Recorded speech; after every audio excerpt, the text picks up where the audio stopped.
What's up, Patriots Nation? Fire! Once again, our New England Patriots are stealing the spotlight in the headlines, and it's no accident. The duo of Elliott Wolf and Mike Vrabel has been showing confidence, competence, and a clear vision for the future, and it's firing up the entire fan base. Now let me ask you this, what grade would you give this duo so far? Because in my opinion, it's a straight up 1,000. Honestly, I haven't been this excited in decades. And let me just say it loud and clear. Go Pats! I believe. A lot of people believe we can win another Super Bowl, and honestly, I don't doubt it at all. The path is being built, and we're going to get there. Leave your like on the video, please. But hang tight, because I'll dive deeper into that in a moment. Right now, let's jump into the first big news of the day. The day every Patriots fan circles on the calendar has arrived, roster cut-down day. That's when a team with 90 hopefuls fighting for a spot suddenly has to be trimmed down to just 53 men. Dreams are realized, but for many, they're also crushed in an instant. And the Patriots, true to form, delivered plenty of surprises in their latest wave of cuts,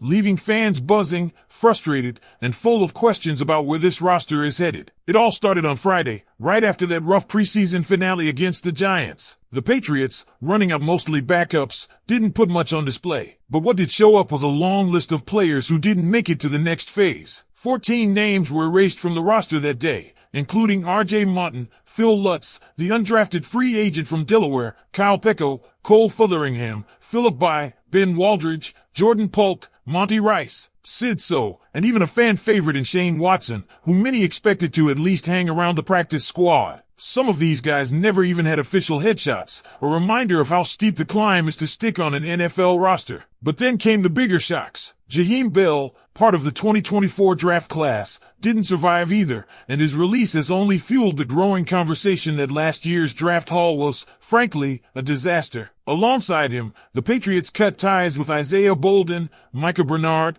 Tyrese Robinson, and Lean Robinson, more offensive linemen tossed aside, leaving fans wondering how exactly the trenches will be reinforced moving forward. And then came today. The Patriots have been working their way down from 90 to 53, and as of the latest updates, the team sits at about 65 players with 12 more cuts left to be made. Early in the day, John Giles, a wide receiver, and Brandon Crossley, a safety, were let go. No real surprise there. But the move that stopped everyone in their tracks? The release of kicker John Parker Romo. This one stings. Romo had been reliable all preseason, even drilling a 57-yarder against Washington with confidence, while Andy Borgales, the rookie 6th-round pick from Miami, had struggled badly in live-game situations. We saw Borgales miss a 49-yarder and a 56-yarder in games, both nowhere close, while Romo kept performing under pressure. And yet, the Patriots decided to roll with the rookie. Why? Because he was the draft pick. The writing on the wall is obvious. This was never truly a battle. No matter how much Mike Vrabel said every spot is earned, the truth is Borgales' draft status kept him safe. The job was his all along, and Romo was only there to apply a little pressure. Fans have seen this movie before. Chad Ryland's name comes to mind, and it didn't end well. Now the question is, what's your confidence level in Andy Borgales? Is he the long-term answer, or just another soon-to-be-forgotten experiment? The cuts didn't stop there. Cornerback Miles Battle, who struggled heavily against the Giants and never looked comfortable in the preseason, was shown the door. But the next move brought another twist. Veteran safety Marcus Epps requested his release. After coming over from Las Vegas, expectations were that Epps would provide depth and experience in the secondary. Instead, he found himself buried behind Kyle Duggar, Jabril Peppers, rookie Craig Woodson, and Jalen Hawkins. The fact that he was still logging heavy snaps deep into preseason games was the biggest red flag. Starters and core contributors don't play that late. Epps read the room, didn't want to spend his season rotting on the bench, and asked out. To his credit, the team honored that request. For a veteran, that's a tough pill to swallow, but maybe a better opportunity awaits him elsewhere. Tight end C.J. Dippre, the massive Alabama product, was also let go. He flashed early in rookie minicamp, but by the time OTAs and training camp rolled around, his name had vanished from the conversation. Players like Jack Westover outshined him, and with Jaheim Bell already gone, Dippre's dismissal shows just how little the team got out of that position battle. Another tight end, G. Scott, remains for now, though his spot feels shaky at best. And then there was Jerod Jacobs. The Patriots had been openly shopping him, but as expected, no team bit. The offensive lineman, part of last year's underwhelming group, simply never put enough on tape to be considered valuable. Instead of getting something back, the Pats cut him outright. His departure, along with other fringe linemen, signals a quiet but deliberate purge of the failed pieces from last year's offensive line struggles. The news didn't stop. Alex Lindstrom, David Oliga, Mike Butler, and Cam Riley were also trimmed from the roster. And just as the updates were being recorded, another big one came across the phone. Veteran running back Jamal Hasty is gone. That one might not shock everyone,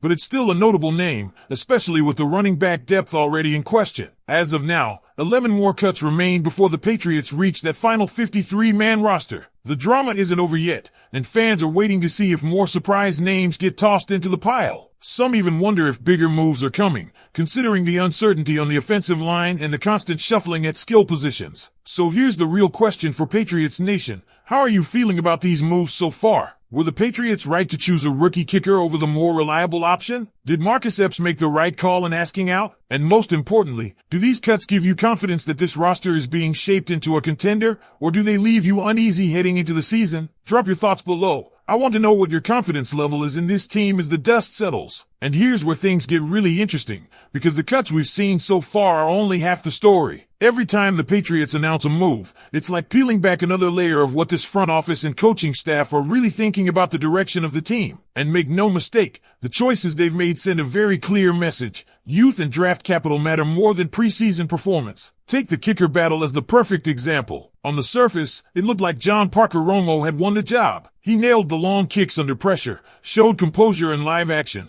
and gave fans a real sense of stability at a position that has been shaky in recent years. But then came the decision. Andy Borgales is the guy. Why? Because he was a 6th-round draft pick. That's the reality of the NFL. Teams don't like to admit they wasted a pick, and the Patriots were not about to cut a rookie kicker they just invested in, even if Romo outplayed him. It's a decision that's going to divide fans for weeks, maybe months, especially if Borgales starts missing kicks in key moments. The shadow of Chad Ryland's struggles is still fresh, and nobody wants to relive that nightmare. But the Patriots have tied themselves to Borgales now, and the pressure is squarely on him to prove they made the right call. Then there's the offensive line situation. Last season, this group was a glaring weakness, and so far, the message is clear. The Patriots are cleaning house. Veterans and fringe guys like Jerod Jacobs are gone, and while some names like Vidarian Lowe and Cole Strange are still hanging around, there's no guarantee they'll survive the final wave of cuts. This team is desperate to rebuild the trenches, but fans are right to wonder, who's going to step up? Are the reinforcements already on the roster, or will the front office have to dip into trades and waivers to patch up the holes before week 1? It's a storyline worth watching closely, because no matter who the quarterback is, if the line doesn't hold, this offense will struggle. The defensive backfield also tells an intriguing story. Marcus Epps walking away voluntarily highlights something important. The Patriots' safety room is stacked. Between Kyle Duggar, Jabril Peppers, Craig Woodson, and Jalen Hawkins, the depth chart is crowded, and younger players are getting the nod. For Epps, a proven veteran, it wasn't about money or pride. It was